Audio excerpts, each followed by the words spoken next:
Good morning. So I was reminded that there were two questions from your Thursday homework that I hadn't actually corrected, so apologies for that. And I'm going to go through them first thing before I go on to the harder questions that you had on Monday.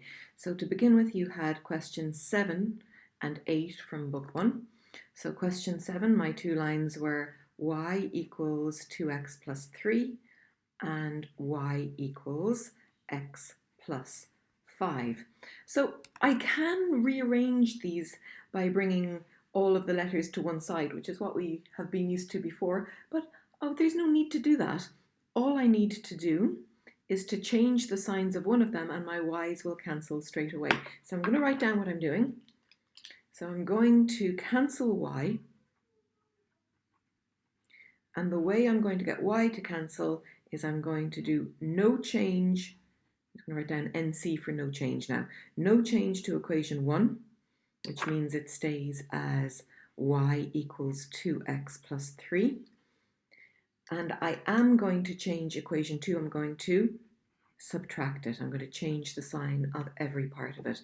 So I'll have a minus y equals minus x minus 5. I'm putting those together then. Y take y. So they cancel, but we don't just have an empty space. We have 0. And 2x take x is x. 3 take 5 is minus 2.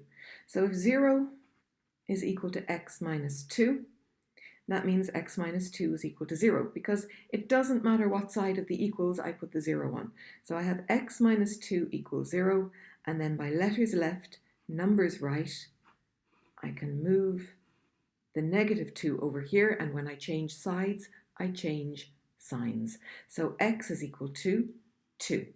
Then I substitute back into find the value of y. So instead of y equals x plus 5, y is equal to 2 plus 5, which means y is equal to 7. And those are my two answers. You might notice with those equations there, those are lines in the form y equals mx plus c. So later on today, we're going to be looking at graphing the lines and the points of intersection as well. Now, question 8, we were asked to solve and verify. So the two lines we were given were y equals 3x plus 1 and y equals 2x plus 4. So again, I'm going to cancel y because there's no number in front. I'll cancel y, and the way I'll do that is I won't change equation 1 at all. So no change to equation 1, giving me y equals 3x plus 1. But I will change equation 2. I'm going to change all of the signs. So I'm going to take away equation 2, which means I will get minus y equals minus 2x, careful with my signs, minus 4. So I must change every single term when I change the signs of the equation. Y take y is 0. 3 take 2 is 1, x. 1 take 4 is minus 3. So similar to the last one, I've got x minus 3 equal to 0, so x is equal to 3. And then I substitute back into whichever one of them I feel like. Instead of y equals 2x plus 4, I'm now going to have y equals 2 by 3 plus 4, which is 10. So y is equal to 10. 6 plus 4, 10. Now, I was asked to verify this one though. So when I'm asked to verify, we remember we must substitute in the x and y values into both of the equations that I was given. It must go into both of them. So for the first one, can I say that 10 is equal to 3 times 3 plus 1? Well, is 10 equal to 9 plus 1? It is. 10 is 10. So it's verified for equation 1, but I must verify it for equation 2 as well. So is 10 equal to 2 by 3 plus 4? Is 10 equal to 6 plus 4? It is. And so it's verified. You don't need to write down that you verified it. Just when you get the equations equal to each other, write a little tick next to it and the teacher can see that you verified it. Okay, so that was question 7 and 8. And then we had to move on to book 2, page 168, and the more difficult examples, questions 1 to 6. So question 1, the two equations that I was given, oh, sorry, I'm looking at the wrong one. Just bear with me for 2 seconds while I pull it up.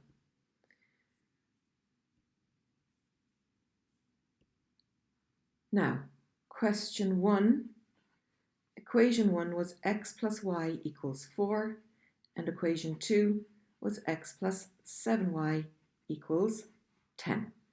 So here the obvious one to cancel is x, because there's no number in front of it. So I'm going to cancel x, and the way I'm going to do that is I'm going to not change equation 1. So that will give me x plus y equals 4. But I will change equation 2. I could have done this the other way around. I could have put the minus in front of equation 1. It's just usually neater to line it up like this, even if we get negative numbers. So you can decide yourself. Then we have a minus x minus 7y equals minus 10. So they're all lined up. The x's cancel. I can write down a 0 here like I was doing with the other ones, but I don't really need to. 1 take 7 is negative 6. 4 take 10 is also negative 6. So to solve this then, I'm going to divide across by the coefficient. I'm going to divide by a minus 6. So y is equal to a plus 1. So what I normally do when I'm doing the division is I'll do it and write down the answer. If I have minus 6 divided by minus 6, you can even just do it in your calculator and write down the answer. It is a plus 1. So hopefully that's clear enough there. Okay, then I must substitute back into either of these. The first one's the easiest. So instead of x plus y equals 4, I now have x plus 1 equals 4. Letters left, numbers right. If you change sides, you change signs. So x is equal to 4 minus 1, which is 3. X is equal to 3. The question did ask us to verify our solution. So I won't do it for every single one, or we'd be here for ages, but I'll do it for the first one and the last one. And if you have questions about verification, I will go over any specific ones you were getting stuck on. So to verify, I'm going to start to get a lot quicker with the verification now. For equation 1, is 3 plus 1 equal to 4? Yes, 4 is equal to 4.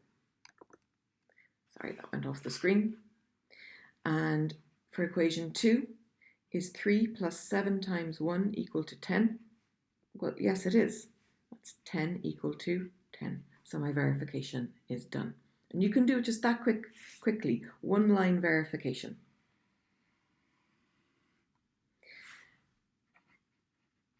Now, question 2. Equation 1 was x minus y equals to negative 2. Equation 2, x plus 9y equals 8. So the easiest thing to do is for us to change the signs of one of these and cancel x. If you cancelled y, you should get the same answer. I'm going to cancel x, and the way I'll do that is I won't change equation 1, but I will subtract equation 2. So no change to equation 1, x minus y equals minus 2, and a negative x take 9y equals negative 8. Just be careful with your signs. The x's cancel. Minus 1 take 9 is minus 10. Minus 2 take 8 is also minus 10, and I divide both sides by a negative 10, divide across by my minus 10, and I get again y is equal to 1. I'll substitute back into equation 1 is as easy as either of them. X minus y is equal to minus 2, so x minus 1 is equal to minus 2. Change sides, change signs. So x is equal to negative 1.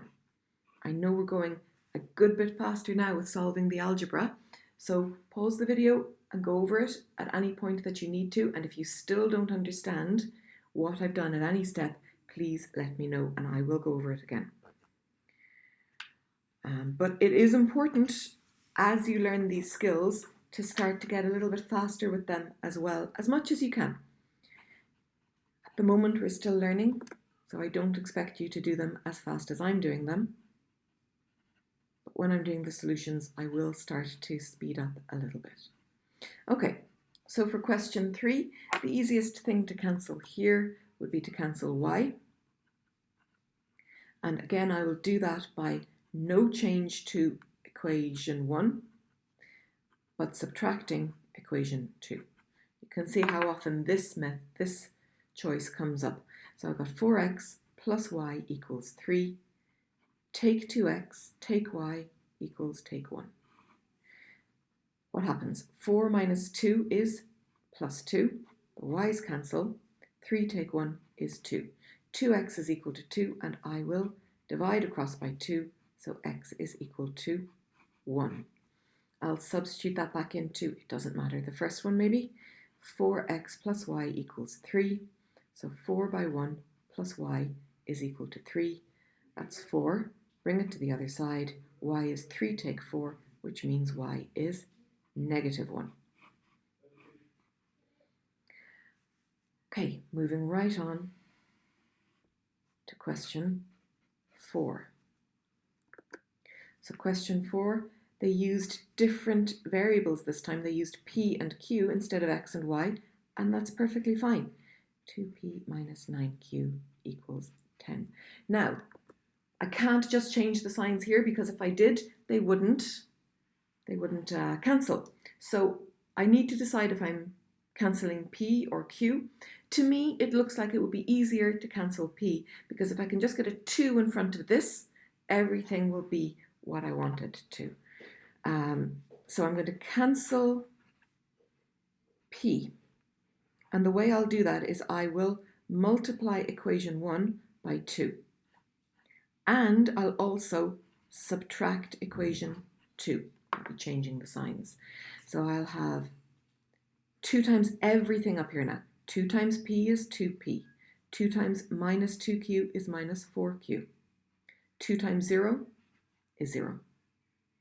This one, minus 2p, and I must change this sign as well, so it becomes a plus 9q, and I must change the 10 on the other side as well.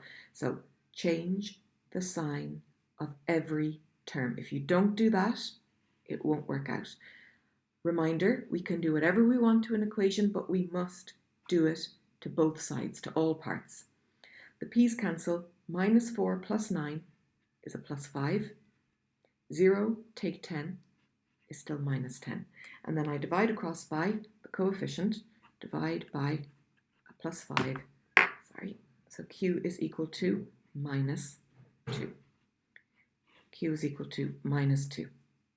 And then I substitute back in. So instead of p minus 2q equals 0, I have p minus 2 by a minus 2 is equal to 0. So you can see we needed to learn our substitution and multiplying out brackets really well.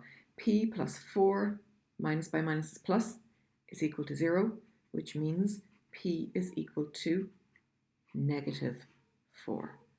Okay. Tricky question there. There's a good chance that people will have made a mistake with that one.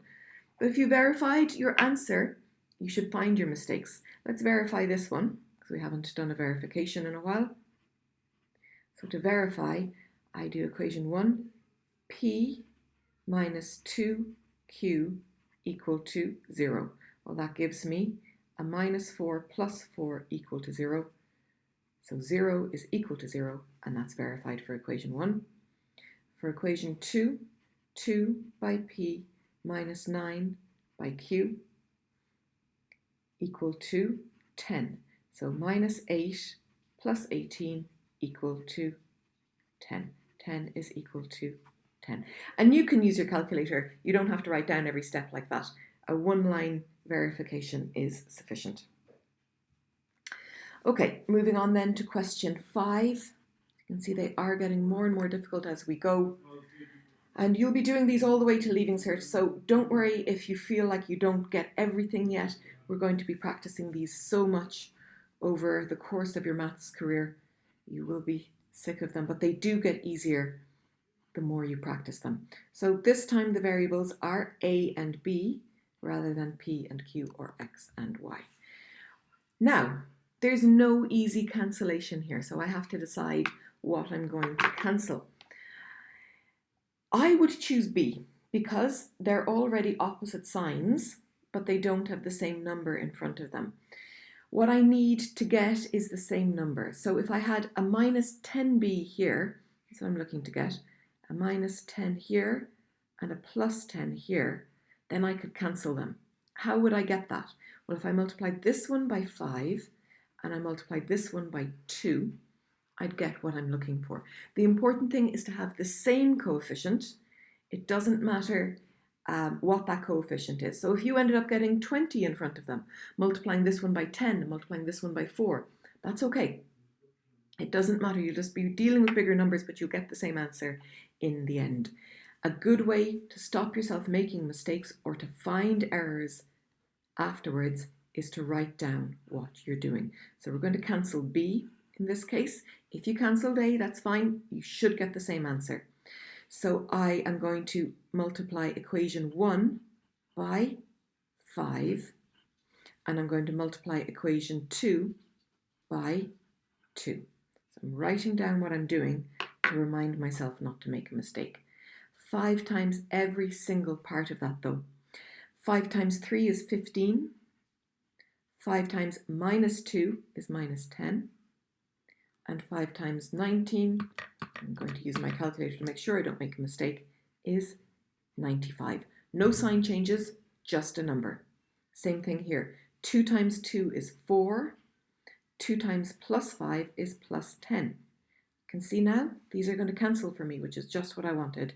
And 2 times 0 is 0. So they're lined up. The b's will cancel. 15 plus 4 is 19. 95 plus 0 is 95. And then I divide across by 19. And you don't have to write down that calculation.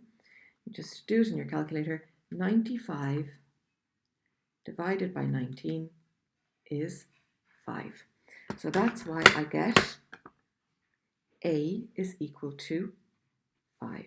So A is equal to 5, that's one answer. And then I substitute that into, it's probably easier to substitute it into equation 2 in this case. So 2A plus 5B is equal to 0. 2 times 5 plus 5B is equal to 0. So that's 10 plus 5B is equal to 0. 5B is equal to, bring it over to the other side, minus 10, and then divide across by 5. So B is equal to minus 2. A is equal to a plus 5, B is equal to minus 2. And you should verify that yourselves and let me know if there's any step that you don't understand. Right, finally question 6. So did I give you question 7 as well? Let me just check. I think it was just questions 1 to 6. So question 6, 4m plus 5n equals 21. 2m minus 3n is equal to minus 6. So if we're clever with this, we only have to multiply one of them. If you don't think about it too much, you mightn't see, but if I just multiply this equation by 2 and change the sign, I will have a minus 4m down here. So that's what I'm going to do. I'm going to cancel m, and the way I'll do it is I won't change equation 1, no change to equation 1, but I will multiply equation 2 by minus 2. So no change to equation 1, 4m plus 5n equals 21. Minus 2 by plus 2 is minus 4. Minus by a minus is plus, 2 by 3 is 6. Minus by minus is plus, 2 by 6 is 12. Okay, so Take your time if you need to understand what I did there. If you don't understand, you need to let me know. This is difficult. 5 plus 6 is 11, 11n. 21 plus 12 is 33. I'm feeling pretty confident in this because the numbers are working out for me. So I'm dividing across by 11 and I get n is equal to 3. 33 divided by 11 is 3. Then I substitute that back in wherever I feel like it. So instead of 4m plus 5n equals 21, I now have 4m plus 5 by 3 equals 21. So 4m plus 15 is equal to 21. You don't have to write down every step here. I'm just trying to make it really clear where everything is coming from. So 21 minus 15 is 6. So 4m is equal to 6, and then I'm dividing across by 4. So m is equal to 6 over 4, or 3 over 2. So m is equal to 1.5 or 3 over 2. Now, because I got a fraction answer there, and they asked us to verify anyway, but we really should verify whenever we get a fraction answer because we want to be sure that we know that our answers are correct. So I'm going to verify this question. Instead of equation 1, there's 4 times m plus 5 times n equal to 21. So that's what I'm checking there. You can just use your calculator for this to see, do we get 21? You can do it in several steps. Sorry there, I banged the camera and messed up my zoom. So I have 4 by 3 over 2 plus 5 by 3. And the question is that equal to 21? And it is. Okay, so that is 21. 21 equals 21. And we're happy with our verification there. For equation 2, we had 2m, 2 by 3 over 2, minus 3n. And that should be minus 6. So again, just put this into your calculator and we get 2 by 3 over 2 minus 3 by 3. 3 by 3, and we're expecting it to be a negative 6, which it is. So those answers are correct. M is equal to 3 over 2 or 1.5 and n is equal to 3. So it is possible to get a fraction in your answer, and it's possible to verify the fraction answer as well. Okay, so I didn't give you question 6. If you tried it yourself, great. It's always good to try extra questions if you've time. But if you don't have time, that's fine as well. Okay, so that's the homework solutions, and we're going to move on to something new today as well. Thank you.